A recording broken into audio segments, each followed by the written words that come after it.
Banasree D ব্লকের একটি বাসায় সকাল ৮টার দিকে গৃহকর্মী উপর থেকে পড়ে রাস্তায় তার মরদেহ দেখতে পায় এলাকাবাসী।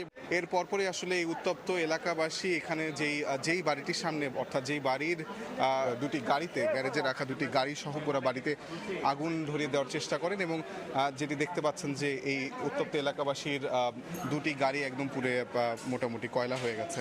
এবং এরপরই আসলে যেটি দেখা যায় যে প্রায় স্থানীয় কয়েকজন মানুষ এবং মূলত পুলিশের চেষ্টায় গাড়ির আগুন নিয়ন্ত্রণে আনার চেষ্টা করা হয় এবং মোটামুটি আগুন নিয়ন্ত্রণ তারাই স্থানীয় এলাকাবাসী এবং পুলিশের সহযোগিতায় আনা হয় এবং পরে ফায়ার সার্ভিসের একটি ইউনিটও আসলে এখানে যুক্ত হয়ে পুরো আগুনটি নিয়ন্ত্রণে আসে। এবং এখন আসলে পুলিশের সতর্ক অবস্থান আছে, কারণ এলাকাবাসী কোনো মোটামুটি উত্তপ্ত কয়েক দফায় আমরা দেখেছি যে পুলিশের সঙ্গে তারা সংঘর্ষে জড়িয়ে পড়ার চেষ্টা করেছে এবং ইট পাটকেল নিক্ষেপ করেছে, যার কারণে আসলে কয়েকজন পুলিশের সদস্য আহত হয়েছে, যেটি আমি আপনাদেরকে বলছিলাম। এবং আমরা কথা বলেছি রামপুরা জোনের ডিসির সঙ্গে, তিনি আমাদেরকে জানিয়েছেন যে জিজ্ঞাসাবাদের জন্য দুজন স্থানীয় এলাকাবাসীকে আসলে থানায় নেওয়া হয়েছে এবং যে বাড়িওয়ালা যার বিরুদ্ধে আসলে অভিযোগ তুলছেন এলাকাবাসীরা, তাকেও পুলিশের হেফাজতে রাখা হয়েছে। তো এই ছিল আমার কাছে এই ঘটনার সর্বশেষ।